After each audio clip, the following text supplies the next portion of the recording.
Om Namo Bhagavate Vasudevaya. Om Namo Bhagavate Vasudevaya. He Krishna Karuna Sindho Deenabandho Jagatpate Gopesha Gopika Kanta Radha Kanta Namostude Jaya Krishna Chaitanya Prabhu Nityananda Shri Advaita Gadadara Shivasavi Gaura Bhakta Vrinda Hare Krishna Krishna Krishna Hare Hare Hare Rama Rama Rama Hare Hare. எல்லாருக்கும் வணக்கம். என் பேர் காயத்ரி. இந்த சைத்தன்ய மகாபிரபுவோட போதனைகளை நம்ம தொடர்ந்து படிச்சுன்னு வரோம். இதுல இன்னைக்கு 8வது அத்தியாயத்தை நம்ம பார்க்க போறோம். 8வது அத்தியாயத்தை நம்ம பார்க்கறதுக்கு முன்னாடி பகவான் சைத்தன்ய மகாபிரபு சிக்ஷாஷ்டம் அப்படின்னு 8 பாடங்கள் கொண்ட ஒரு ஸ்லோகத்தை அவர் எழுதியிருக்காரு. அதுல நம்ம தொடர்ந்து 7 ஸ்லோகங்கள் ஒவ்வொரு நாளா பார்த்துன்னு வந்தோம். அதுல இப்ப 8வது ஸ்லோகத்தை இன்னைக்கு பார்க்க போறோம். ஹரே கிருஷ்ணா. ஆஸ்லிஷ்யவா பாதரதம் பினஸ்துமாம் ஆதர்ஷனான் மர்மஹதம் கரோது வா யதா ததா வாவதாத துலம் பட்டோ மத் பிராணநாதாஸ்து சயேவனாபராஹ. ஹரே கிருஷ்ணா. இதோட அர்த்தம் பாத்தீங்கன்னா ரொம்ப அழகான அர்த்தம். Krishna may embrace me in love or trample me under his feet. He may break my heart by hiding himself from me. Let him do whatever he likes, but he will always be the only Lord of my life. இது ரொம்ப அழகா பூர்ண சரணாகதிக்கு ஒரு எக்ஸாம்பிளான ஸ்லோகமா இது அமைஞ்சிருக்கு. பகவான், நான் உன்னுடைய சொத்து, நீ என்னை அன்பால அரவணைச்சாலும் சரி, என்னை காலால மிதிச்சாலும் சரி, எப்போதுமே நீதான் என்னுடைய முழுமுதற் கடவுள் அப்படின்னு சொல்லி இந்த சிக்ஷாஷ்டகத்தோட 8வது ஸ்லோகத்தை அவர் பூர்த்தி செஞ்சிருக்காரு. இப்ப நம்ம 8வது அத்தியாயத்துக்குள்ள போறதுக்கு முன்னாடி 7வது அத்தியாயத்துல நம்ம நிறைய முக்கியமான பாயிண்ட்ஸ் எல்லாம் நேத்திக்கு பார்த்திருப்போம். அதுல சில பாயிண்ட்ஸ் இப்ப நம்மளுடைய 8வது அத்தியாயத்திலயும் விரிவா பார்க்க போறோம். அதை ஒரு தடவை உங்களுக்கு சொல்லிடலாம் அப்படின்ட்டு. நம்ம நேத்திக்கு 7வது அத்தியாயத்துல நீங்க படிக்கும்போது திங்கிங் எனர்ஜி, அதாவது சிந்தனை ஆற்றல் மகாவிஷ்ணுங்கிற ஸ்வரூபத்திலையும், ஃபீலிங் எனர்ஜியில உணர்வு ஆற்றல் வாசுதேவராகவும், ஆக்டிங் எனர்ஜி செயல் ஆற்றல்ல சங்கர்ஷண ரூபத்திலையும் பகவான் இருக்காரு. தன்னுடைய உருவங்களை விரிவாக்கி இருக்காரு அப்படின்னு நம்ம படிச்சிருப்போம். அதே மாதிரி சைத்தன்ய மகாபிரபு தொடர்ந்து சனாதன கோஸ்வாமிக்கு பலவித அவதாரங்கள 6 வகையான அவதாரங்களோட பல விரிவாக்கம், அவங்களுடைய பிரதான பணிகள் என்ன அப்படிங்கறதுதான் இந்த 8வது அத்தியாயத்துல ரொம்ப விரிவா சொல்லியிருக்காரு. இதுல Lord Chaitanya next informed Sanatana Goswami that there are different forms of swamsa as well, and these are divided into Sankarshana division and incarnation division அப்படின்னு சொல்லியிருக்காரு. இந்த சங்கர்ஷனா, அதாவது ஆக்டிங் எனர்ஜி, இதுதான் நம்மளோட பௌதிக உலகம் உருவாரத்துக்கு முக்கிய காரணமா இந்த சங்கர்ஷண ரூபம் இருக்கு அப்படின்னு சொல்லியிருக்காங்க.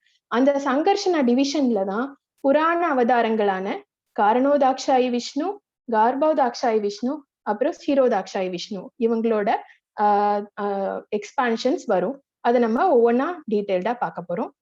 அது மட்டும் இல்லாம நேத்தோட அத்தியாயத்திலையும் 6 விதமான அவதாரங்கள் பத்தி பகவான் சனாதன கோஸ்வாமிக்கு சைத்தன்ய மகாபிரபு சொல்லியிருப்பாரு. அது 6 என்னன்றதை நம்ம திரும்ப ரீகால் பண்ணலாம். முதல்ல புராண அவதாரங்கள், அப்புறம் லீலா அவதாரம், குண அவதாரம், மன்வந்தர அவதாரம், யுக அவதாரம், அப்புறம் சக்தி ஆவேச அவதாரம். அப்புறம் முதல்ல அவதாரம்னா என்ன அப்படிங்கறத சைத்தன்ய மகாபிரபு சனாதன கோஸ்வாமிக்கு விளக்குறாரு. The expansion of Lord Krishna who come to the material creation are called avataras or incarnation. பகவானுடைய விரிவாக்கம் தான் எந்த ஒரு அவதாரமுமே. அந்த மாதிரி இன்கார்னேஷன்ங்கிறது என்னன்னா, they descend directly from the spiritual sky அப்படின்னு அடுத்த பாயிண்ட்ல சொல்றாரு. அவங்க அவதாரங்கள் நம்மள போல ஜீவாத்மாக்கள் மாதிரி தாயுடைய கர்ப்பத்துல தோன்றது இல்ல. அவங்க நேரடியா பூமிக்கு வராங்க. அவங்க தாயுடைய கர்ப்பத்துல தோன்ற மாதிரி நமக்கு தோணினாலும் அவங்க அவங்களுக்கு கர்ப்பவாசம்ங்கிறதே கிடையாது. அவங்க நேரடியா அவதார புருஷர்களை அவதரிக்கிறாங்க. In the spiritual sky, there are innumerable Vaikunta planets. And from such a planet, the expansion of the Supreme Personality of Godhead comes into this universe. And therefore, he is called as Avatara. நம்ம ஆன்மீக உலகங்கள்ல நிறைய வைகுண்ட லோகங்கள், வைகுண்டம், கோலோகம், அயோத்தியா, பிருந்தாவனம், இது எல்லாமே தனித்தனியா நம்ம இருக்கிறத நம்ம பார்த்திருக்கோம். சோ அந்த மாதிரி ஏதோ ஒரு ஆன்மீக உலகத்திலிருந்து பகவான் தன்னுடைய அவதாரத்தை பூமியில ஏற்படுத்துறாரு. அதுதான் வந்து அவதாரம் அப்படின்னு சொல்லியிருக்காரு. இப்ப புராண அவதாரங்கள் 3 அப்படின்னு நம்ம பார்த்தோம். நம்ம 6 வகையான அவதாரத்துல முதல் அவதாரம் புராண அவதாரம்.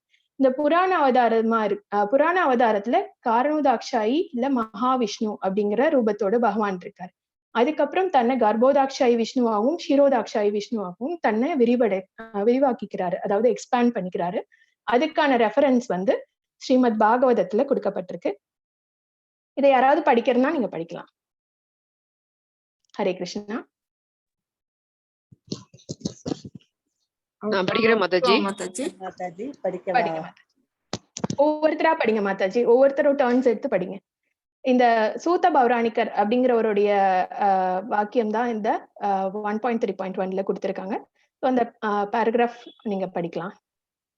Hare Krishna Mataji. Hare Krishna. Srimad Bhagavatam 1.3.1. Sutta said, in the beginning of the creation, the Lord first expanded himself in the universal form of the Purusha incarnation and manifested all the ingredients for the material creation. And thus, at first, there was the creation of the 16 principles of material action. This was for the purpose of creating the material universes. Hare Krishna. Hare Krishna. இதுல என்ன சொல்லியிருக்காங்க நம்ம பார்த்தோம்னா, அதாவது இந்த பௌதிக உலகங்களை உருவாக்குறதுக்காக பகவான் முதல்ல தன்னுடைய விஸ்வரூபத்தை எடுக்கிறாரு.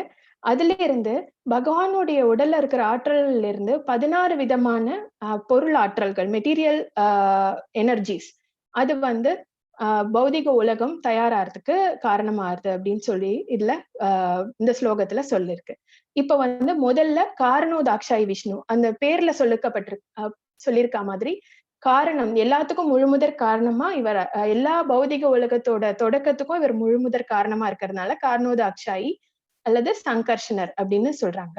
சோ இப்ப வந்து காரணோதாக்ஷாயி விஷ்ணு நம்ம இதுக்கு முன்னாடி இதுல பார்த்த மாதிரி 16 விதமான மெட்டீரியல் எனர்ஜிஸ் அதை உபயோகிச்சுதான் நம்ம சிருஷ்டி துவக்கமாறுது. எந்த ஒரு பொருள் தயாரிக்கிறதுனாலும் அதுக்கு நமக்கு ரா மெட்டீரியல்ஸ் தேவை இல்லையா? அந்த மாதிரி பகவான் தன்னுடைய உடல்ல இருக்கக்கூடிய 16 விதமான மெட்டீரியல் எனர்ஜிய இந்த பௌத்திக உலகத்தோட கிரியேஷனுக்காக அவர் வந்து இந்த ஆற்றலை வெளிப்படுத்துறாரு. அது என்னென்னங்கிறத தான் நம்ம இந்த லிஸ்ட்ல பாக்குறோம்.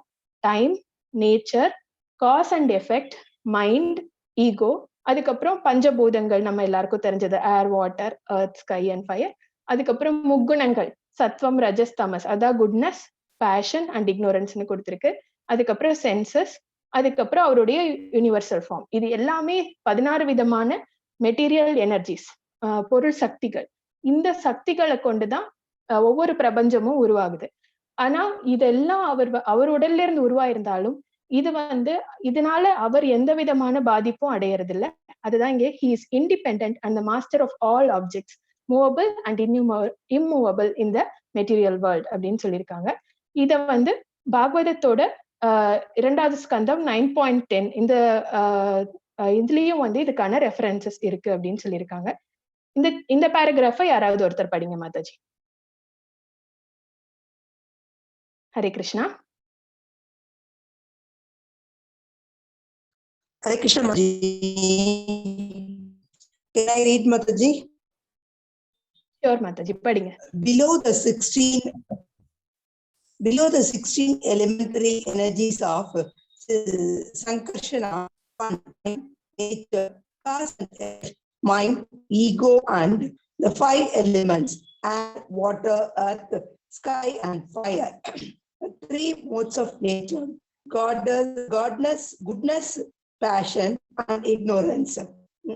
The senses and the universal form is independent and the master of all objects, movable and immovable in the material world. See Bhagavatam 2.9.10, in that personal abode of the Lord, the material modes of ignorance and patience do not prevail, nor is there are eight of their influence in goodness. There is no predominance of the influence of.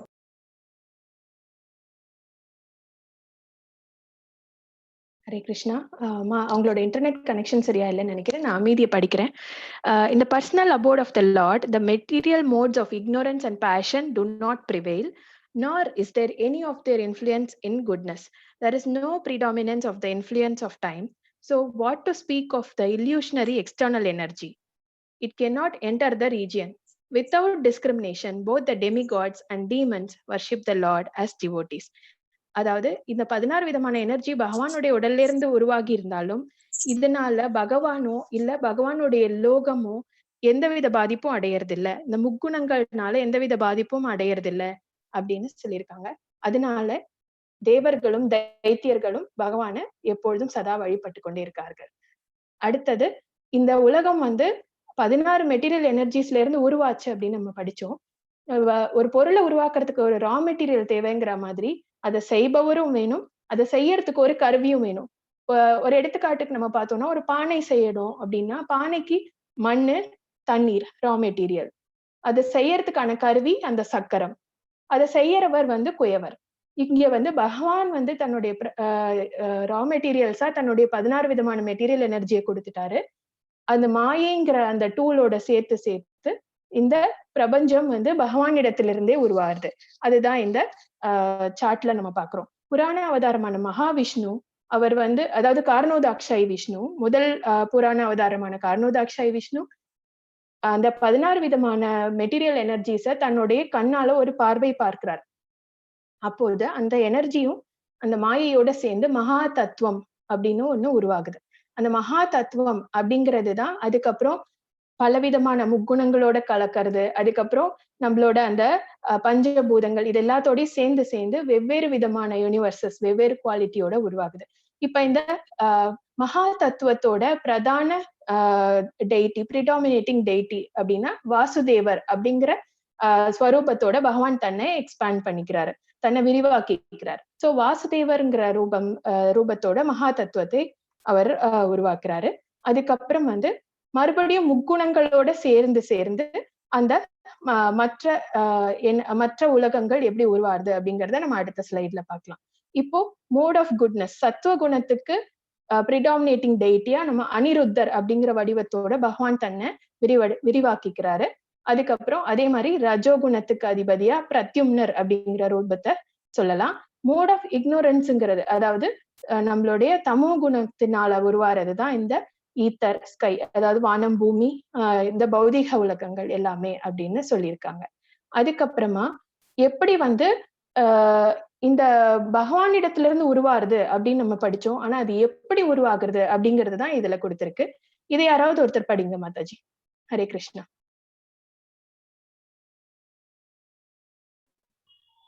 Hare Krishna Mataji. ஜெய Mahalakshmi Mataji.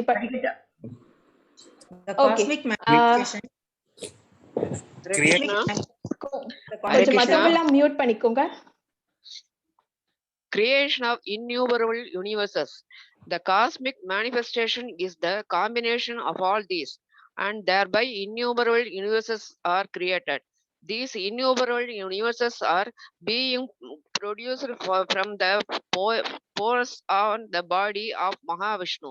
From his breathing also innumerable universes are being produced and annihilated.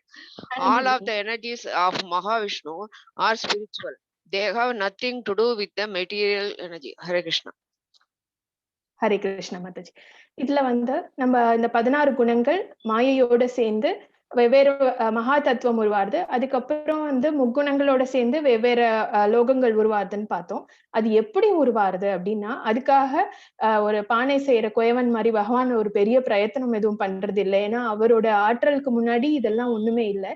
அவருடைய உடல்ல இருக்கிற மயிர்கால்கள், அந்த force on his body, அதுல இருந்து பல எண்ணிலடங்காத பிரபஞ்சங்கள் உருவாகுது. அது மாதிரி அவரோட சுவாசம் வெளிவிடும் போதும் உள்வாங்கும் போதும் பல பிரபஞ்சங்கள் உருவாருது. அவர் வெளிவிடும் பொழுது பிரபஞ்சம் உருவாகுது. அது அவர் உள்வாங்கிக்கும் போது அந்த பிரபஞ்சம் அழிக்கப்படுது, அதாவது சம்ஹாரம் பண்ணிடுறாங்க. அதுதான் இந்த ஸ்லைட்ல நம்ம பார்த்திருக்கோம். இப்போ இது எல்லாமே வந்து நம்ம முதல் புராண அவதாரமான காரணோதாக்ஷாய் விஷ்ணு அவருடைய ஸ்வரூபத்திலிருந்து நடக்கக்கூடிய விஷயங்கள். இத பத்தின ரெஃபரன்ஸ் பிரம்ம சமிதையிலே கொடுத்திருக்காங்க. அடுத்தது வேற யாராவது படிங்க. ஒவ்வொருத்தரா கை உயர்த்தினீங்கன்னா நான் வந்து கூப்பிடுறேன். ஏன்னா எல்லாரும் அன்மியூட் பண்ணும்போது சுலோச்சனா மாதாஜி படிங்க. Hare Krishna Mataji. In the 5th chapter, Sloka 48, it is said that the predominating deity of each universe, Brahma, lives only during one breath of Mahavishnu. Mahavishnu again is the original super soul of all the universes, and he is also the master of all the universes. Brahma and other lords of mundane worlds appearing from the pores of hair of Mahavishnu remain alive as long as the duration of one exhalation of the latter, Mahavishnu. I adore the primeval Lord Govinda, of whose subjective personality Mahavishnu is the portion of portion. Hare Krishna. Hare Krishna. பிரம்ம சமிதையில இருக்கிற 48வது ஸ்லோகம் அதோடைய translation தான் இங்க போட்டிருக்கு. அதாவது ஒவ்வொரு பிரபஞ்சம் உருவாக்கப்படும் போதும் அதுக்கான ஒரு பிரம்மா தனியா இருப்பாரு அப்படிங்கறத நம்ம படிக்க போறோம். சோ அப்ப அந்த ஒரு பிரபஞ்சம் உருவாகும் போது அதுக்குள்ள பல படைத்தல் தொழில்கள் நடக்க போகுது. அது வந்து பிரம்மா பண்றாரு.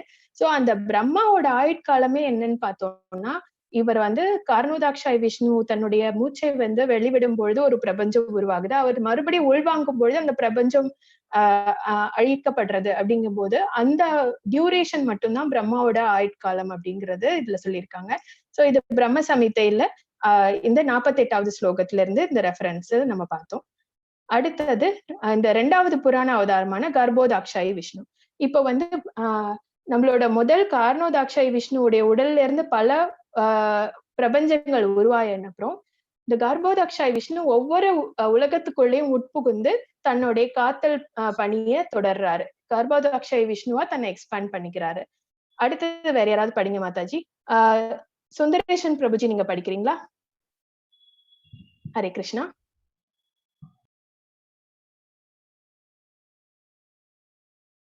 பிரபுஜி. லலிதா கண்ணன் மாதாஜி நீங்க படிங்க. Hare Krishna. Hare Krishna. In the form of Garbhodaka Sai Vishnu, the Lord maintains each universe and tends to its needs. In the second incarnation,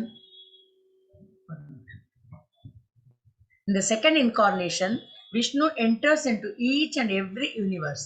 In each and every universe, he spreads perspiration from his body, and on that water he lies down. From his navel, the stem of a lotus flower grows, and on that lotus flower, the first creature Brahma is born. Within the stem of that lotus flower, there are 14 divisions of planetary systems, which are created by Brahma. The same Vishnu, when it is required, takes the form of Lord Shiva and annihilates the scroll pannungo Mathaji. Annihilates the அதுக்கப்புறம் இதுக்கப்புறம் ஒன்னும் வரல தெரியல. Okay, annihilates the cosmic creation. இத நான் try பண்ணேன் மாதாஜி, என்னால scroll பண்ண முடியல. ஒரே ஒரு வார்த்தை மட்டும் தான் மீதி இருக்கு, காஸ்மிக் கிரியேஷன். ஹரே கிருஷ்ணா. இத நான் படிக்கலாம். இப்போ முதல்ல காரணோதாக்ஷாய் விஷ்ணு உடைய உடல்ல இருந்து நிறைய பிரபஞ்சங்கள் உருவாயாச்சு. கர்ப்போதாக்ஷாய் விஷ்ணு ஒவ்வொரு பிரபஞ்சத்தையும் பாதுகாக்கிற பணியை அதுக்குள்ள உட்புகுந்து பண்றாரு அப்படிங்கறதான் இதுல சொல்லியிருக்காரு. சோ சனாதன கோஸ்வாமிக்கு சைத்தன்யர் இது எல்லாத்தையும் விளக்கின்றே வராரு. இதுல வந்து ஒவ்வொரு பிரபஞ்சத்துக்குள்ளேயும் கர்ப்போதாக்ஷாய் விஷ்ணுவா உட்புகுந்த அப்புறம் பகவான் என்ன பண்றாருன்னா, அதுக்குள்ள தன்னுடைய உடல்ல இருந்து வெளிப்படக்கூடிய பர்ஸ்பிரேஷன், அதாவது நமக்கெல்லாம் அது ஒரு விஷயம், ஸ்வெட்ன்னு சொல்றோம். ஆனா அது வந்து எல்லாமே பகவானை பொறுத்த வரைக்கும் டிவைன் அண்ட் ஸ்பிரிச்சுவல் தான். சோ அந்த கடல்லயே அவர் வந்து பள்ளி கொள்றாரு. அவருடைய உடல்ல இருந்து வரக்கூடிய வேர்வையின் கடல்ல அவர் பள்ளி கொள்றாரு. அவருடைய நேவல், அதாவது நம்ம நாபி ஒரு பெல்லி பட்டன்னு சொல்றோம் இல்லையா, அதுல இருந்து ஒரு தாமரை மலர் வளர்றது. அந்த தாமரை மலர்ல பௌதிக உலகத்தோட முதல் லிவிங் கிரியேச்சரான பிரம்மா உற்பத்தி ஆறாரு. அந்த தாமரை தண்டு அதுல வந்து 14 விதமான லோகங்கள் உருவாகுது. அந்த லோகத்துல இருக்கக்கூடிய உயிர்வாழிகளை படைக்கக்கூடிய பணியை தான் பிரம்மா செய்யறார். இந்த பிரம்மா வந்து இவரும் வந்து நம்ம விஷ்ணுவோடைய எக்ஸ்பான்ஷன், அதாவது அவரை வந்து படைத்தல் தொழிலுக்காக தன்னை எக்ஸ்பேண்ட் பண்ணிக்கிறாரு பிரம்மாவா. அதே மாதிரி இதே பகவான் விஷ்ணு வந்து சிவரூபத்தை எடுத்து அந்த பிரபஞ்சத்தை அழிக்கக்கூடிய பணியை பண்றாரு. அதுதான் இந்த கடைசி பாயிண்ட்ல சொல்லியிருக்காங்க. அடுத்தது கர்ப்போதக்ஷாய் விஷ்ணுவை பத்தி நம்ம வேதிக் ரெஃபரன்சஸ், அதாவது வேதங்கள்ல என்ன சொல்லப்பட்டிருக்கு அப்படின்னு இதுல கொடுத்திருக்காங்க. சுந்தரேஷன் பிரபுஜி, நீங்க படிக்கிறீங்களா? படிக்கிறேன். படிங்க Prabhuji. Garbhodakshaya Vishnu Vedic references. These three secondary incarnations, namely Brahma, Vishnu, and Shiva, are the predominating deities of the three modes of material nature. He is worshipped as the Hiranyagarbha super soul. He has thousands of heads as described in the Vedic hymns. The second incarnation, Garbhodakshaya Vishnu, is the master of the universe. And in each universe, there is a manifestation of the Garbhodakshaya Vishnu. Although he is within the material nature, still he is not touched by it. Hare Krishna. Hare Krishna. இதுல வந்து கர்ப்போதாக்ஷாய் விஷ்ணுவை பத்தின விவரங்கள் வந்து நம்மளுடைய வேத மந்திரங்கள்ல கொடுக்கப்பட்டிருக்கு அப்படின்னு சொல்றாரு. சனாதன கோஸ்வாமி கிட்ட சைத்தன்ய மகாபிரபு சொல்லின்னு வராரு. இதுல வந்து ஹிரண்ய கர்ப்பர் அப்படிங்கிற நாமத்தோட வேத மந்திரங்கள்ல கர்ப்போதாக்ஷாய் விஷ்ணுவோடைய ஸ்வரூபத்தை வர்ணிச்சிருக்காங்க அப்படின்னு சொல்றாங்க. இவர் வந்து கர்ப்போதாக்ஷாய் விஷ்ணுவோட அவருடைய விரிவாக்கம் தான் பிரம்மா, விஷ்ணு, சிவன் அப்படிங்கிறதும் வந்து இந்த வேதத்துல குறிப்பிடப்பட்டிருக்கு. அது மட்டும் இல்லாம அவரை வந்து 1000 தலைகள் கொண்ட ஸ்வரூபத்தோட இருக்கிறதாக வேத மந்திரங்கள்ல வர்ணிச்சிருக்காங்க. அதுதான் வந்து இதுல சொல்லப்பட்டிருக்கு. அதே மாதிரி ஒவ்வொரு பிரபஞ்சத்துக்குள்ளயும் கர்ப்போதாக்ஷாய் விஷ்ணுவா அவர் உட்புகுந்து அதை காக்கறதுனால ஒவ்வொரு யூனிவர்ஸோட மாஸ்டர், அந்த பிரபஞ்சத்தோட முழு முதற் தலைவராக கர்ப்போதாக்ஷாய் விஷ்ணுவை குறிப்பிடுறாங்க. அது மட்டும் இல்லாம பகவானுடைய உண்மை இது என்னன்னு நமக்கு எல்லாருக்கும் தெரியும். அவர் அந்த மெட்டீரியல் வேர்ல்டுக்குள்ள, அந்த பிரபஞ்சத்துக்குள்ளேயே இருந்தாலும் அவர் வந்து எல்லா குணங்களுக்கும் எல்லா இதுக்கும் அப்பாற்பட்ட சக்தி அப்படிங்கறதுனால அவர் அதனால எந்தவித பாதிப்பும் அடையறது இல்லை. அதுதான் இந்த கடைசி பாயிண்ட். அடுத்தது 3வது புராண அவதாரமான ஷீரோதக்ஷாய் விஷ்ணு. இப்ப நம்ம வந்து கர்ப்போதாக்ஷாய் விஷ்ணுவோடைய நாபில இருந்து இருக்கிற தாமரை தண்டுக்குள்ள 14 லோகங்கள் உருவாக்கப்படுறது அப்படின்னு சொல்றோம். அந்த 14 லோகங்களுக்கும் ஒரு ஆன்மீக லோகமா நம்ம வந்து அந்த தாமரை தண்டுக்கு மேல நம்மளுடைய கோலோகம், வைகுண்டம், அயோத்தியா, இந்த மாதிரி எல்லா லோகங்களும் இருக்கிறத நம்ம அந்த குலோகா சாட்ல பார்த்திருக்கோம். சோ அந்த லோகத்துக்குள்ள பகவான் வந்து ஷீரோதக்ஷாய் விஷ்ணுவா இருந்து இந்த ஒவ்வொரு உலகத்தையும் காக்கக்கூடிய பணியை செய்யறாரு. அதுதான் வந்து 3வது புராண அவதாரமான ஷீரோதக்ஷாய் விஷ்ணு. இதை யாராவது ஒருத்தர் படிக்கலாம். ராமலட்சுமி மாதாஜி, ஹரே கிருஷ்ணா, நீங்க படிக்கிறீங்களா? Hare Krishna Mathaji. The Kshirodakshaya Vishnu resides within every universe. The third incarnation of Vishnu, Kshirodakshaya Vishnu, is the incarnation of the mode of goodness. He is also the super soul of all living entities, and he resides on the ocean of milk within the universe. Hare Krishna. Hare Krishna. ஷீரம் அப்படின்னா நம்ம எல்லாருக்கும் தெரியும். சமஸ்கிருதத்துல பால் அப்படின்னு அர்த்தம். So அவர் வந்து திருப்பார்கடல்ல பள்ளி கொண்டிருக்காரு. So milk ocean. சோ அதுதான் வந்து ஷீரோதக்ஷாய் விஷ்ணுவோடைய ஸ்வரூபம். அவர் வந்து நம்மளுடைய பௌதிக உலகத்துல இருக்கிற உயிர்வாழிகளுக்கு அவர் வந்து முழுமுதற் கடவுளா இருக்காரு. அது மட்டும் இல்லாம அவர் வந்து சத்துவ குணத்துடைய முழு அதிபதியா சொல்லியிருக்காங்க. ஏன்னா ரஜோகுணத்தின் அதிபதியா பிரம்மா படைத்தல் தொழில பாப்பாரு. தமோ குணத்தின் அதிபதியா பகவான் சிவன் வந்து இந்த லோகங்களை அழிக்கக்கூடிய பணியை செய்யறாரு. அதுதான் இங்க சொல்லப்பட்டிருக்கு.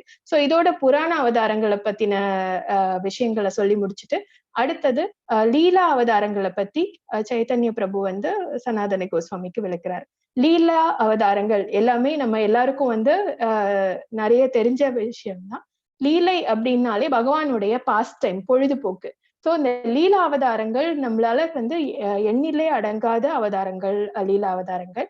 So there is no limit or counting for the Leela or pastime. But some of the examples, சில எக்ஸாம்பிள்ஸ் லீலா அவதாரங்களுக்கு என்னென்னு சொல்றாரு. மத்ஸ்ய அவதாரம், கூர்ம அவதாரம், ரகுநாத் அவதாரம், நரசிம்ம அவதாரம், வாமன அவதாரம் அண்ட் வராக அவதாரம். இதெல்லாம் வந்து லீலா அவதாரங்களுக்கான ஒரு எக்ஸாம்பிள் அப்படின்னு சொல்றாங்க. அடுத்தது குண அவதாரங்கள் அப்படிங்கிற ஒரு மூணாவது வகை அவதாரம். அதுதான் வந்து நம்ம ஏற்கனவே பார்த்ததுதான். கர்ப்போதாக்ஷாயி விஷ்ணுவுடைய அந்த பிரபஞ்சத்துக்குள்ள இருக்கிற படைத்தல், காத்தல், அழித்தல், இந்த மூன்று தொழில்களையும் மூன்று பணியையும் செய்யறதுக்காக பகவான் வந்து தன்னை வந்து முக்குணங்களுக்கு அதிபதியா விரிவாக்கிக்கிறாரு. சோ விஷ்ணுவா இருந்து சத்துவகுணத்தோட உயிர்வாழிகளை காக்கும் பணியை அவர் பாக்குறாரு. பிரம்மதேவரா இருந்து படைத்தல் தொழில அந்த உலக 14 லோகத்திலையும் ஜீவராசிகளை படைக்கிறாரு. சிவபெருமானா தமோகுணத்திற்கு அதிபதியா இருந்து உலகத்தை சம்ஹாரம் பண்ணக்கூடிய அந்த பணியை அவர் செய்யறாரு. So qualitative avatars of Vishnu are called Guna avatars. So Brahma is Hare Krishna. யாராவது இது படிக்கிறீங்களா? பிரம்மா பத்தின இந்த பேராகிராஃப் ஒருத்தர் படிங்க. Brahma is Ramalakshmi Mataji mute பண்ணிக்கோங்க மாதாஜி. Hare Krishna. படிங்க Mataji. Brahma is one of the living entities, but he is very powerful on account of his devotional service. Such a primal living entity, by the influence of the mode of material passion, is situated as Brahma. He is made powered by Garbhodakshaya Vishnu directly, and therefore Brahma has power to create innumerable living entities. Reference Brahma Samhita, 5th chapter, 50th verse. Similarly, by expanding himself as Lord Shiva, he is engaged when there is a necessity to annihilate the Brahmananda. Lord Shiva, in association with Maya, has many forms. Generally, they are numbered as at 11. Lord Shiva is not one of the living entities. He is more or less Krishna himself. Hare Krishna. Chaitanya Mahaprabhu வந்து தன் குண அவதாரங்கள் பத்தி சனாதன கோஸ்வாமிக்கு விளக்கும் போது என்ன சொல்றாருன்னா, பிரம்மாவை பத்தியும் சிவபெருமானோட ஸ்வரூபத்தை பத்தியும் விளக்குறாரு. பிரம்மர் வந்து இந்த பௌதிக உலகத்தோட முதல் உயிர்வாழி அவர் தான். ஏன்னா அவர் வந்து ஒரு லிவிங் என்டிட்டியா தான் கன்சிடர் பண்றாங்க. ஏன்னா அவருடைய ஆயுட்காலமும் 100 வருஷம் தான் அப்படின்னு சொல்லப்பட்டது.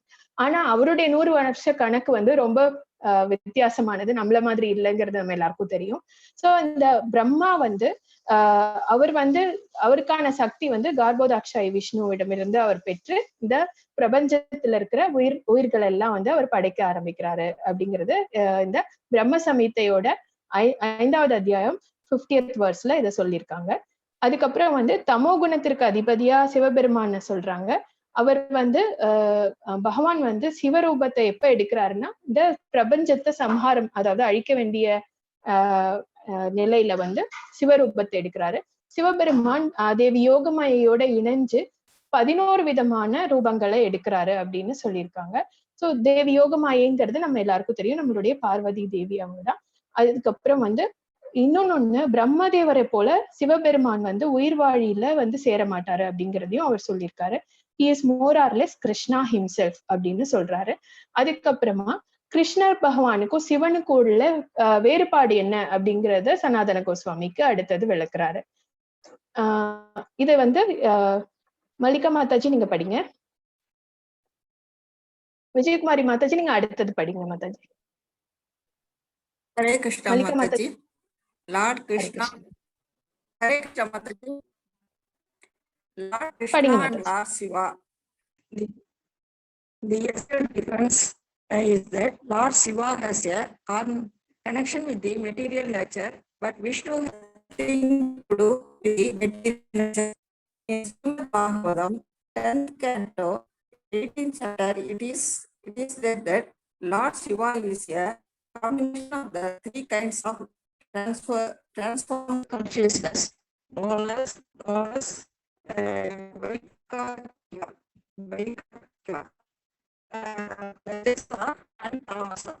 Krishna Mataji. ஹரே கிருஷ்ணா. அதாவது இதுல வந்து பகவான் சிவபெருமானுக்கும் இந்த விஷ்ணு ஸ்வரூபத்துக்குமான வேறுபாடு என்னன்னா, சிவன் வந்து கிருஷ்ணருடைய அம்சமாக இருந்தாலும் சிவபெருமான் இந்த பௌதிக உலகத்திற்கு அவர் வந்து பௌதிக உலகத்திற்குள்ள இருக்கக்கூடிய சக்தியா இருக்காரு.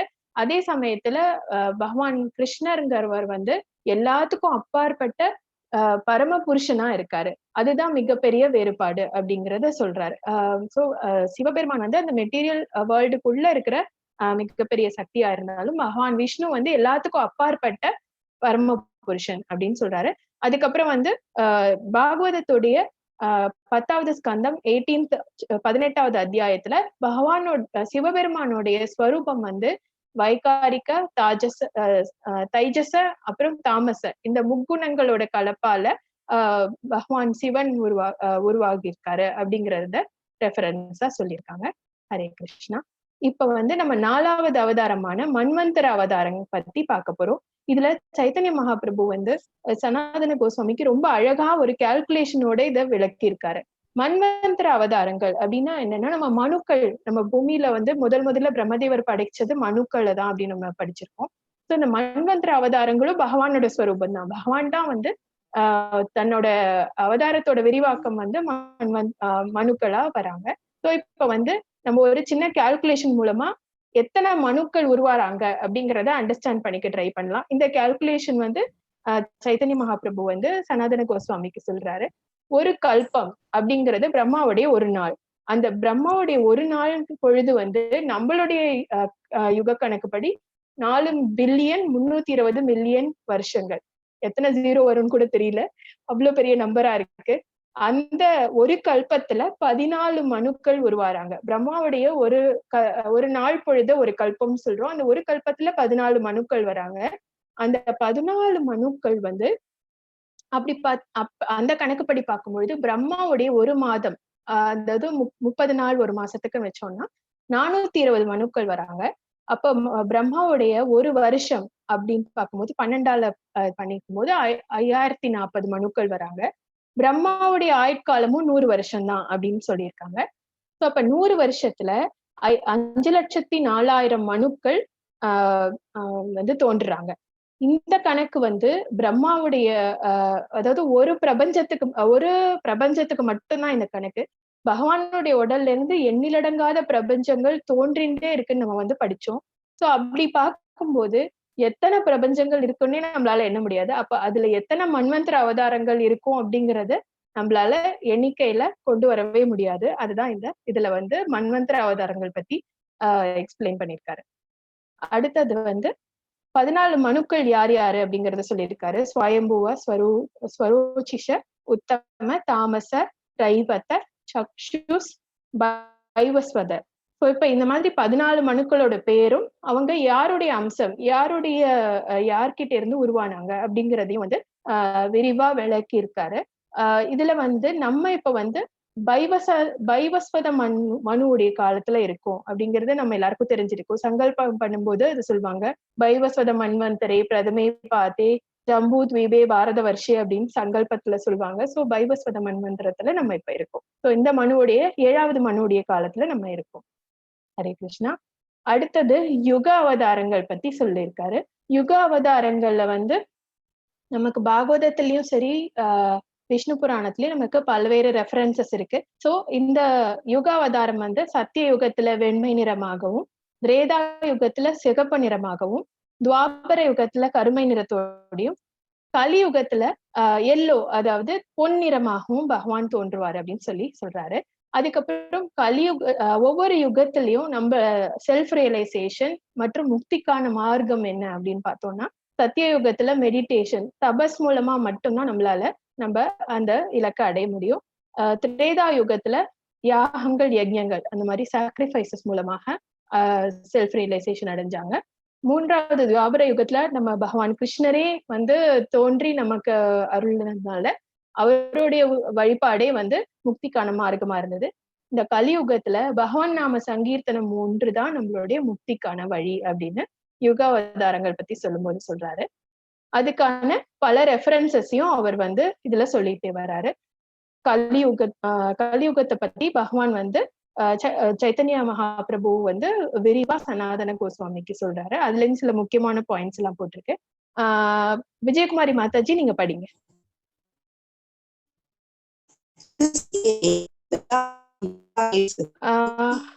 மாதாஜி உங்க வாய்ஸ் கிளியரா இல்ல Mataji.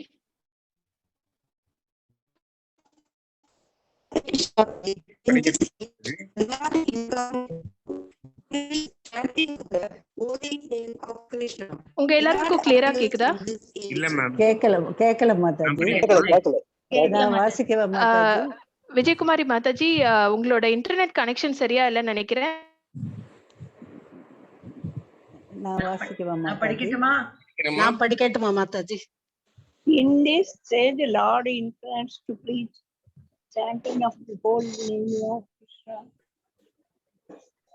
The Lord appears in this age in yellowish color.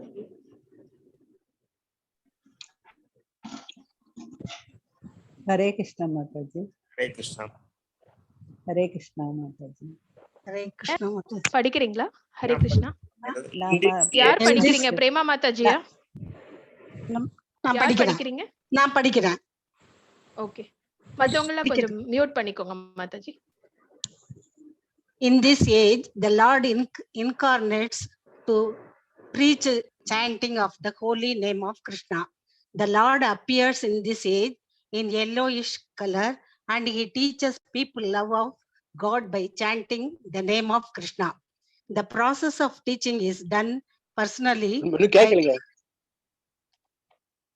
கேக்கலையா? கேக்குது மாதாஜி. கேக்குது. மத்தவங்க எல்லாம் கொஞ்சம் மியூட்ல இருங்க. Done personally by Krishna, and he exhibits his love of Godhead by chanting, singing, and dancing with thousands of people following him.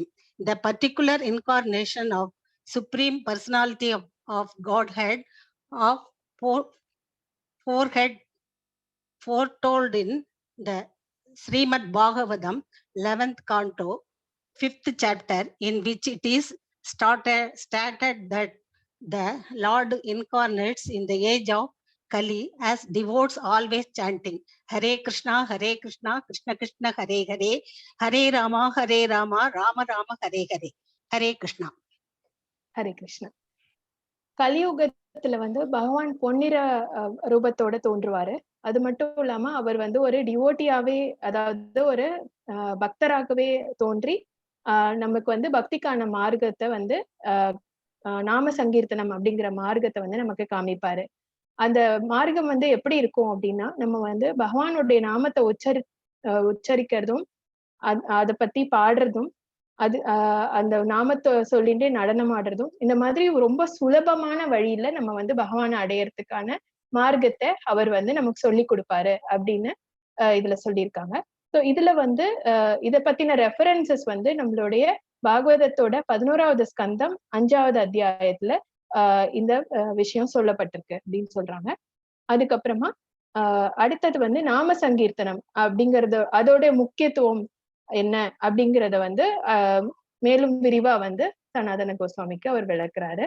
இப்ப பத்மலட்சுமி மாதாஜி நீங்க படிங்க. Sankirtan. In the 12th canto 3rd chapter, it is stated that the self-realization which could be achieved in the Satya millennium by meditation in the Triti millennium by the performance of different sacrifices in the Dwapara millennium by worshipping the Lord Krishna could be achieved in the age of Kali simply by chanting these holy names Hare Krishna. In the Vishnu Purana also the same thinking confirmed that for this age there is no use of meditation, of the performance of sacrifice or temple worship, simply by chanting the holy name of Krishna. Hare Krishna, Krishna Krishna, Hare Hare, Hare Rama, Rama Rama, Hare Hare. One can achieve perfect self-realization. Hare Krishna, Mathaji. Hare Krishna. இந்த நாம சங்கீர்த்தனத்தோட மகிமை வந்து பாகவதம் 12வது ஸ்கந்தம் 3வது அத்தியாயத்திலையும் விஷ்ணு புராணத்திலையும் வந்து சொல்லப்பட்டிருக்கு. என்ன சொல்லியிருக்காங்கன்னா, சத்திய யுகத்துல வந்து தபஸ் மூலமா நம்ம வந்து முக்தி அடைகிறதுக்கு பிரயத்தனம் பண்ணிப்போம். திரேதா யுகத்துல வந்து பல சாக்ரிஃபைசஸ், அதாவது யாகம் யஜ்யங்கள் மூலமா செஞ்ச ஒரு விஷயம். துவாபர யுகத்துல நம்ம உருவ வழிபாடு மூலமா செஞ்ச விஷயத்த நம்ம கலியுகத்துல நம்ம வெறும் நம்ம உட்கார்ந்த இடத்துல இருந்து நம்ம வந்து பகவான் நாமத்தை ஜபம் பண்ணியே நம்ம அதை நம்மளால வந்து முக்தி அடைய முடியும் அப்படிங்கிறத சொல்லியிருக்காங்க. அதேதான் விஷ்ணு புராணத்திலையும் சொல்லப்பட்டிருக்கு. கலியுகத்துல வந்து இந்த மற்ற விதமான வழிபாடுகளுக்கான வாய்ப்பே இருக்காது.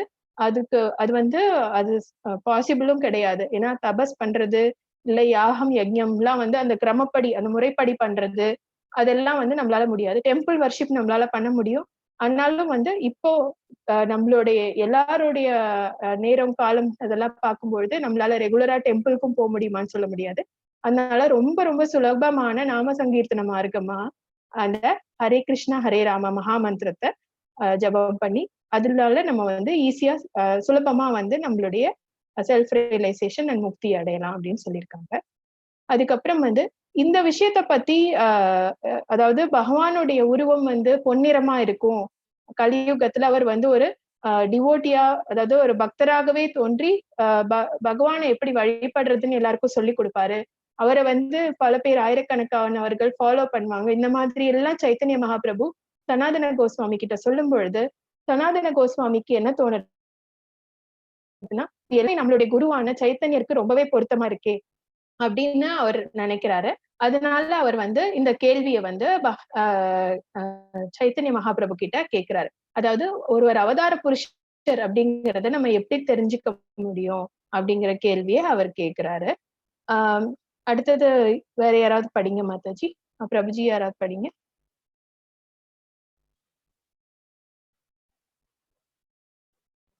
ஹரே கிருஷ்ணா. ஹரே கிருஷ்ணா மாதாஜி. படிங்க Mataji. Understanding the advent of an incarnation. How can one understand the advent of an incarnation? He could understand that Lord Chaitanya was the incarnation of Krishna, corroborating the description of the incarnation of the Kali millennium. And he also could understand that in the future, there would be many imitation incarnations following the incarnation of Lord Chaitanya, because Lord Chaitanya played as an ordinary Brahmana boy, though his devotees accepted him as an incarnation. Sanatan knew there would be many pretenders, and so he inquired from Lord Chaitanya, how can one understand the symptoms of an incarnation? Hare Krishna. Hare Krishna. எப்படி ஒருத்தர் அவதார புருஷர் அப்படிங்கறத தெரிஞ்சுக்கிறதுங்கிற கேள்வியை சைத்தன்ய கிட்ட சனாதன கோஸ்வாமி கேட்கிறாரு. அதுக்கான பதில் என்ன சொல்றாரு அப்படின்னு பார்த்தா, சைத்தன்ய மகாபிரபு ரியல் இன்கார்னேஷன், உண்மையான அவதார புருஷர் வந்து இந்த அந்த யுக தர்மத்துல, அதாவது கலியுகத்துல வந்து பகவானுடைய தோற்றம் எப்படி இருக்கும் அப்படிங்கிற அந்த பர்சனாலிட்டிக்கு மேட்ச் ஆவாரு. அது மட்டும் இல்லாம அவர் வந்து தன்னை வந்து ஒரு அவதார புருஷர்னு அவரே சொல்லிக் கொள்ள மாட்டாரு. அப்படி சொல்லிக்கிறவங்க தான் வந்து உண்மையானவர்கள் கிடையாது, நகல் அப்படிங்கிறத நம்ம புரிஞ்சுக்கலாம் அப்படின்னு அந்த விளக்கத்தை வந்து சைத்தன்ய மகாபிரபு வந்து சனாதன கோஸ்வாமி கிட்ட சொல்றாரு. அது மட்டும் இல்லாம இத வந்து மேற்கொண்டு அவர் வந்து இத பத்தி ரொம்ப விரிவா பேசாம தான் ஒரு அவதார புருஷர் அப்படிங்கிறத காட்டிக்கொள்ளாம அவர் வந்து என்ன பண்ணிடுறாருன்னா அடுத்த அவதாரத்தை பத்தி அவர் வந்து எக்ஸ்பிளைன் பண்றதுக்காக போயிடுறாரு. இப்ப வந்து சக்தி ஆவேச அவதாரம் 6வது வகை அவதாரம் இதுதான். நம்ம 5 வகை பார்த்துட்டோம், இது 6வது வகை. சக்தி ஆவேச அவதாரம் வந்து அதுல வந்து 2 வகை இருக்கு. நேரடி சக்தி ஆவேச அவதாரம், மறைமுகமா, அதாவது தன்னுடைய பக்தர்கள் மூலமா வந்து அவர் வந்து தன்னுடைய அதாவது தன்னுடைய சக்தியை வந்து தன்னுடைய பக்தர்களுக்கு கொடுத்து அதன் மூலமா ஒரு அவதாரம் பண்றது வந்து இன்டைரக்ட் ஆவேச அவதாரம்னு சொல்லியிருக்காங்க. இந்த பேஜ் யாராவது ஒருத்தர் படிங்க. ஹரே கிருஷ்ண மாதாஜி, நான் படிக்கட்டுங்களா? படிங்க Mataji. Hare Krishna.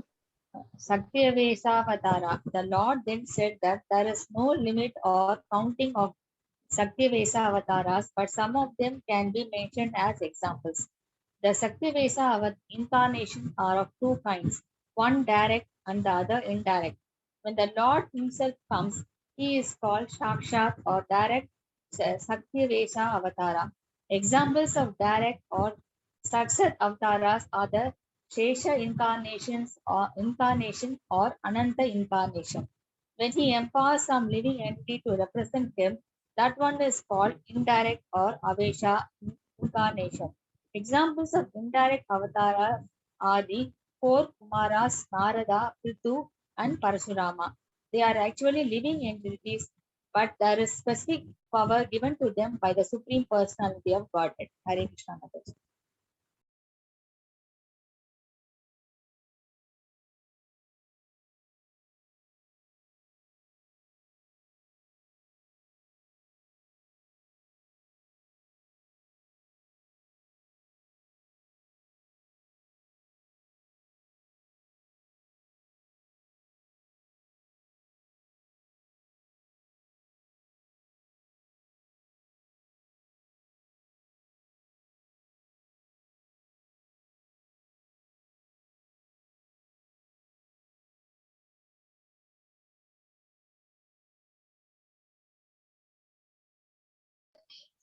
Hare Krishna, Gayathri, you're muted. Hare Krishna, sorry Mathaji. Last 1 minute muted. So you have to. Oh, sorry. Hare No Krishna. problem. Hare So Krishna. இப்போ நேரடி அவதாரத்துல பகவான் தானே தோன்றுறாரு. மறைமுக அவதாரத்துல தன்னுடைய பக்தர்கள் இடத்துல தன்னுடைய ஆற்றலை கொடுத்து அது மூலமா அவர் தன்னுடைய அவதார நோக்கத்தை நிறைவேற்றிக்கிறாரு. சோ நேரடி அவதாரத்துக்கான எக்ஸாம்பிள் தான் சேஷா அண்ட் அனந்தான்னு நம்ம பார்த்தோம். இன்டைரக்ட் அவதாரங்களா இருக்கிறது பிரம்மாவுடைய 4 குமாரர்கள், சனகர், சனாதனர், சனந்தனர், சனத்குமாரர், நாரதர், பிருத்து மகாராஜா, அப்புறம் பரசுராமர். இவங்க எல்லாம் மறைமுக ஆவேச அவதாரங்கள். அதுக்கப்புறம் அவங்க நேரடி ஆவேச அவதாரங்களோட குணநலன்கள் என்ன, மறைமுக ஆவேச அவதாரங்களோட குணநலன்கள் என்ன அப்படிங்கறத இதுல சொல்லியிருக்காங்க. இத யாராவது படிக்கிறீங்களா? Hare Krishna.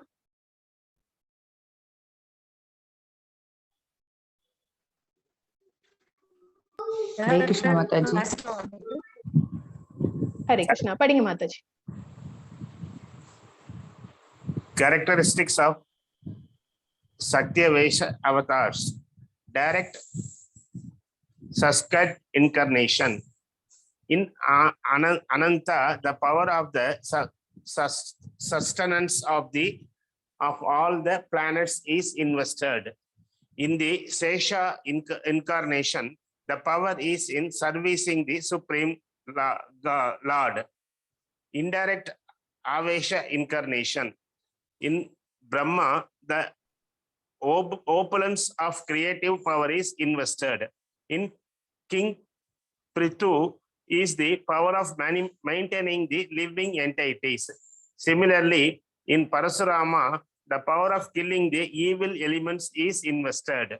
The 4 Kumaras represent the specific opulence of knowledge of the Supreme Lord. Narada specifically represents the devotional service of the Supreme Lord.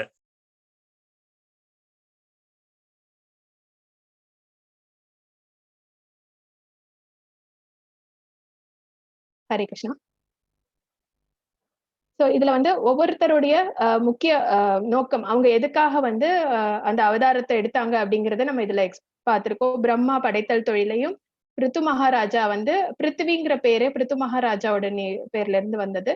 அவர் பூமிய ஒரு ராஜாவா பாதுகாக்கிறாரு.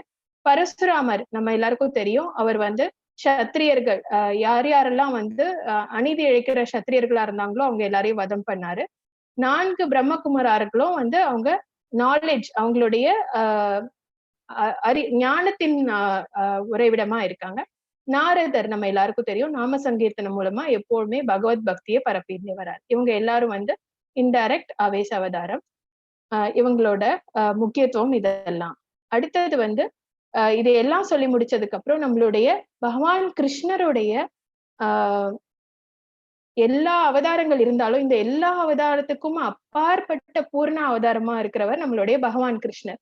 அவரை பத்தின விஷயங்களை வரிசையா சொல்லிட்டே வராரு. இதுல வந்து supreme Lord Krishna is always like a 16-year-old பாய். அவர் வந்து எவ்வளவு மாறாதவர், இளமையோட எப்பவுமே இருக்கவர்.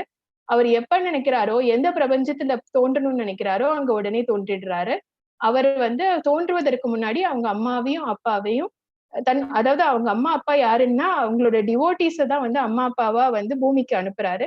அதுக்கப்புறம் அவரே வந்து பர்சனலா, அதாவது தன்னுடைய அவதாரத்தை அங்க வெளிப்படுத்துறாரு. ஒவ்வொரு நிமிஷமும் ஒவ்வொரு நொடி பொழுதுலயும் இந்த பிரம்மாண்டத்துல இருக்கிற பல பிரபஞ்சங்கள்ல பகவானுடைய அவதாரம் நிகழ்ந்து கொண்டே இருக்கு.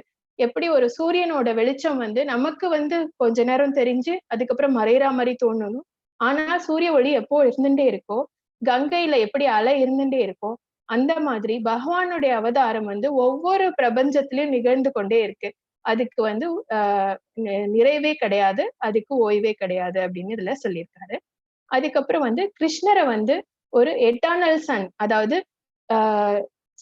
சூரியனோட ஆற்றல் எப்படிப்பட்டதோ அது போல வந்து பகவானுடைய சூரியன் வந்து எப்படி வந்து எப்பவும் வந்து ஒளி வீசிக்கொண்டே இருக்கோ, அது மாதிரி பகவான் கிருஷ்ணர் வந்து எப்போதும் அவருடைய லீலைகள் வந்து தொடர்ந்து கொண்டே இருக்கும். வெவ்வேறு பிரபஞ்சத்துல வெவ்வேறு நேரத்துல அது காண கிடைக்குதே தவிர அந்த லீலைகள் வந்து எப்போதும் நடந்துட்டே இருக்கும் அப்படிங்கறத வந்து இதுல வந்து த எட்டர்னல் சன் அப்படிங்கிற ஒரு கோட் மூலமா வந்து சனாதன கோஸ்வாமிக்கு அவர் சொல்றாரு.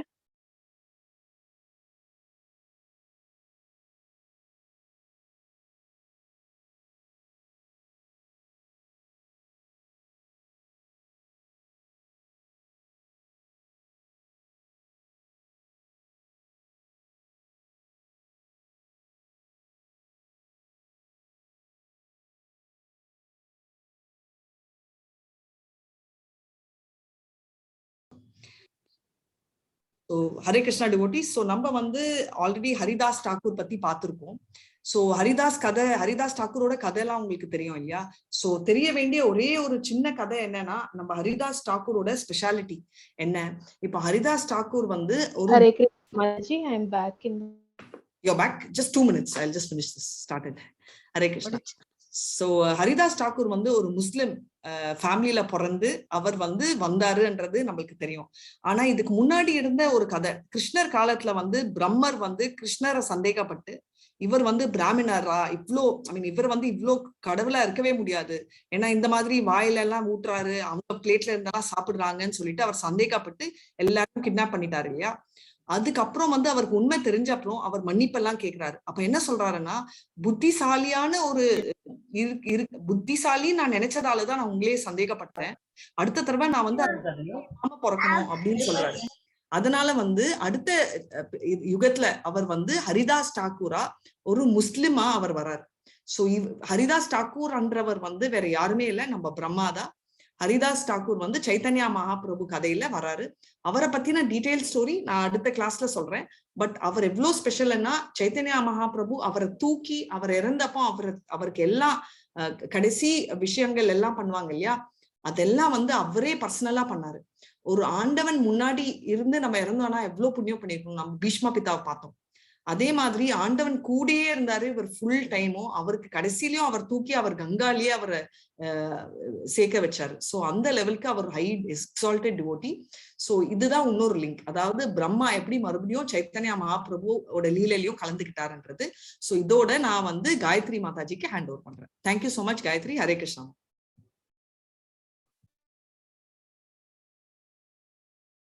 Hare Krishna. Sorry for the inconvenience. Connectivity issue.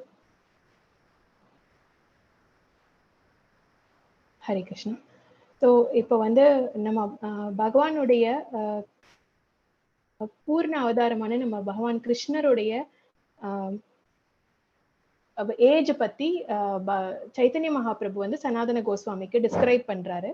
அதுல வந்து என்ன சொல்றாருன்னா, எப்பவுமே பகவான் கிருஷ்ணர் எவ்வளம் மாறாத அந்த 16 வயசு பருவத்தோடயே இருப்பாரு. அதே எப்பொழுதும் அவர் பூமிக்கு வந்து அவதாரம் பண்ணின அப்புறம் குழந்தை பருவம் முடிஞ்சதுக்கு அப்புறம் அவர் அந்த யூத், அதாவது யவ்வனம்ங்கிற பருவத்தை எட்டும் போது அந்த 16 வயசுக்கு அப்புறம் அவருடைய இளமை மாறுறதே இல்லை அப்படிங்கிறத இதுல எக்ஸ்பிளைன் பண்ணியிருக்காரு. அதே மாதிரி அவருடைய அம்மா அப்பாவா அவரே தன்னுடைய ரொம்ப சிறந்த பக்தர்களா விளங்குறவங்களை வந்து சூஸ் பண்ணி முதல்ல அவங்கள பூமிக்கு அனுப்பி அவங்க மூலமா தோன்றுவதாக நமக்கு காண்பிக்கிறார். ஆனா அவர் வந்து எப்பவுமே வந்து தாயினுடைய கர்ப்பவாசம் அவருக்கு தேவையில்லை. அவர் வந்து ஒரு பரம புருஷனா இருக்கிறதுனால நேரடி அவதாரம் நிகழும் அவருடையது அப்படின்னு சொல்லியிருக்காங்க. அதுக்கப்புறம் இந்த அவதாரம் எப்படிப்பட்டது அப்படின்னா, நம்ம வந்து பல பிரபஞ்சங்கள் வந்து நம்மளோட காரணோதாக்ஷாயி விஷ்ணு முதல் புராண அவதாரத்துல பலவிதமான பிரபஞ்சங்கள் இருந்தது, உருவாச்சு அவரோட உடல்ல இருந்து படிச்சோம். அந்த ஒவ்வொரு பிரபஞ்சத்திலையுமே பகவானுடைய லீலை வந்து நமக்கு காண கிடைக்கும். ஒவ்வொரு நேரத்திலையும் ஒவ்வொரு பிரபஞ்சத்திலையும் அவருடைய லீலைகள் தொடர்ந்து கொண்டே இருக்கும். எப்படி கங்கையில வந்து அலைகள் ஓயாதோ அது மாதிரி அவருடைய லீலைகளுக்கு முடிவு நிறைவு அப்படிங்கிறதே இல்லை அப்படின்னு இதுல சனாதன கோஸ்வாமிக்கு சைத்தன்ய மகாபிரபு விளக்குறாரு. அதுக்கப்புறம் பகவான் கிருஷ்ணர் வந்து ஒரு எட்டர்னல் சன், அனாதியான சூரிய புருஷர் அப்படின்னு சொல்றாரு. அதுல வந்து நம்மளுடைய வேதிக் அஸ்ட்ராலஜிக்கல் கால்குலேஷன் படி ஒரு நாளைக்கு நமக்கு 24 மணி நேரம் இருக்கு இல்லையா? அந்த 24 மணி நேரத்தை நம்ம 60 தண்டாஸ், அதாவது 60 நாழிகை அப்படின்னு சொல்லுவோம். அந்த 60 நாழிகையில ஒரு பிரகாரம், அந்த ஒரு பிரகாரத்துக்கு அந்த டியூரேஷன்ல தான் வந்து சூரிய உதயமும் சூரிய அஸ்தமனமும் நடக்குது. அந்த சூரிய அஸ்தமனத்துக்கு அப்புறம் நம்மளுக்கு பொழுது, அடுத்த நாள் பொழுது விடியறதுக்கு ஒரு 4 பிரகாரங்கள் அப்படிங்கிற கால அளவு தேவைப்படுது. அந்த 4 பிரகாரங்களை வந்து நம்ம ராத்திரின்னு சொல்றோம். அதுக்கப்புறம் மறுபடியும் நம்ம சூரிய உதயத்தை பாக்குறோம். அந்த மாதிரி பகவானுடைய அந்த அவதாரம்ங்கிறது வந்து வேற யூனிவர்சஸ்ல நடந்துட்டே இருக்கு. ஆனா நம்ம எப்படி சூரிய அஸ்தமனத்துக்கு அப்புறம் மறுபடியும் சூரிய உதயத்தை பாக்குறோமோ அது மாதிரி ஒரு காலகட்டத்துக்கு பிறகு மறுபடியும் பகவானுடைய அவதாரத்தை நம்ம பார்க்க முடியும் அப்படின்னு எக்ஸ்பிளைன் பண்றாரு. அதுக்கப்புறம் பகவானுடைய எட்டர்னல் பாஸ்ட் டைம்ஸ், அதாவது அவருடைய பாஸ்ட் டைம் எப்பவும் இதே மாதிரி ஒரு யூனிவர்ஸ்ல என்ன நடக்குதோ அதே தான் எல்லா இடத்துலையும் அப்படின்னு சொல்லியிருக்காரு. இதுல வந்து நமக்கு Lord Krishna remind in this universe for 125 years only. இருந்தாலும் அவருடைய அந்த பாஸ்ட் டைம்ஸ் எல்லாம் நம்மளால மறக்கவே முடியாது. அந்த அளவுக்கு வந்து பாகவதத்துல எல்லாமே நம்ம வந்து படிச்சிருக்கோம்.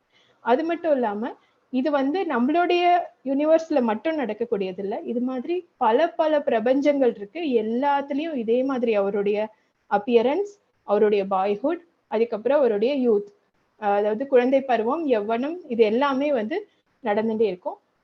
அதே மாதிரி துவாரகை அவர் நிர்மாணம் பண்ணி அங்கிருந்து அவர் வைகுண்டத்துக்கு போற வரைக்கும் என்னென்னலாம் நம்ம நடந்ததா பார்த்தோமோ அது எல்லாமே இதே மாதிரி பாஸ்ட் டைம்ஸ் எல்லா பிரபஞ்சங்கள்லயும் இருந்துட்டே இருக்கும் அப்படின்னு சொல்லியிருக்காங்க. அதுக்கப்புறம் வந்து சூரியன், நம்மளுடைய கோள்கள் வந்து சுத்துறதுனால, நம்மளுடைய பிளானட்ஸோட ரொட்டேஷன்னால நம்ம எப்படி சன்னை வந்து கொஞ்ச நேரம் பார்க்க முடியாம போய் அதுக்கப்புறம் மறுபடியும் நம்ம பகல் பொழுதுல பாக்குறோமோ அந்த மாதிரி பகவானுடைய அந்த லீலைகளை வந்து நம்ம ஒரு குறிப்பிட்ட கால அளவுக்கு அப்புறம் தான் நம்மளால பார்க்க முடியும் அப்படின்னு கடைசி பாயிண்ட்ல அதை சொல்லியிருக்காரு. அதுக்கப்புறமா நிறைவா பிருந்தாவனத்தோட மகிமையை அவர் சொல்றாரு. பிருந்தாவனம் த எட்டர்னல் அப்போர்ட், அதாவது நம்ம பூலோகத்துல இருக்கிற பிருந்தாவனம் மாதிரி கோலோக பிருந்தாவனமும் நமக்கு, அதுதான் வந்து இருக்கிறதுலே ரொம்ப உயர்ந்த ஸ்பிரிச்சுவல் பிளானட், ரொம்ப உயர்வான ஆன்மீக உலகம்னு நம்ம எல்லாரும் படிச்சிருக்கோம். அந்த கோலோக பிருந்தாவனம் வந்து, அந்த கோலோக பிருந்தாவனம், அவருடைய நாமம், அவருடைய மகிமை எல்லாமே வந்து பூலோக பிருந்தாவனத்துல எப்படி இருக்கோ அதே மாதிரி கோலோக பிருந்தாவனத்துல அவர் கிருஷ்ணரா வாசம் செஞ்சு அதே மாதிரி இருப்பாரு. அதே மாதிரி அவரை சுத்தி கோபர்கள், கோபிகைகள் எல்லாரும் பக்தியோட இருப்பாங்க. இந்த கோலோக பிருந்தாவனம் நம்மளுடைய பிரபஞ்சத்துல மட்டும் இல்ல, இதே மாதிரி அமைப்போட எல்லா பிரபஞ்சத்திலையும் இந்த கோலோக பிருந்தாவனம் அமைஞ்சிருக்கும் அப்படிங்கிறத வந்து சைத்தன்யர் சனாதன கோஸ்வாமிக்கு சொல்றாரு. அதுக்கப்புறம் therefore although the Lord is always in his supreme abode Goloka Vrindavan, by his supreme will the activities there are also manifested in innumerable universes, and when he appears in those particular places. So அவர் ஒரு பிரபஞ்சத்துல இருக்கிறா போல நமக்கு ஒரு நேரத்துல ஒரு பிரபஞ்சத்துல இருக்கிறா போல நமக்கு தோன்றினாலும் எல்லா இடத்துலயும் அவருடைய லீலைகள் ஒரே மாதிரி, எல்லா பிரபஞ்சத்துல இருக்கிற எல்லா கோலோகத்திலயும் அவர் ஒரே நேரத்துல பிரசண்டா இருப்பாரு. எல்லா இடத்துலயும் அது நடந்துட்டே இருக்கும் அப்படின்னு பிருந்தாவனத்தோட மகிமையை சொல்லி இந்த அத்தியாயத்தை அவர் பூர்த்தி பண்றாரு. இந்த சத்சங்ல கலந்துட்டு இந்த பகவானுடைய அவதாரத்தை பத்தி எக்ஸ்பிளைன் பண்றதுக்கு வாய்ப்பு கொடுத்த பகவானுக்கும் என்னுடைய குருக்களுக்கும் உங்க பொறுமையா கேட்டவங்க எல்லாருக்கும் என்னுடைய நன்றி தெரிவிச்சுக்கிறேன். ஏதாவது மிஸ்டேக்ஸ் தவறுகள் நான் பண்ணியிருந்தேன்னா எல்லாரும் பெரியவர்கள் எல்லாரும் நான் மன்னிக்கணும்னு நான் கேட்டுக்கிறேன். Hare Krishna. Thanks again for the opportunity.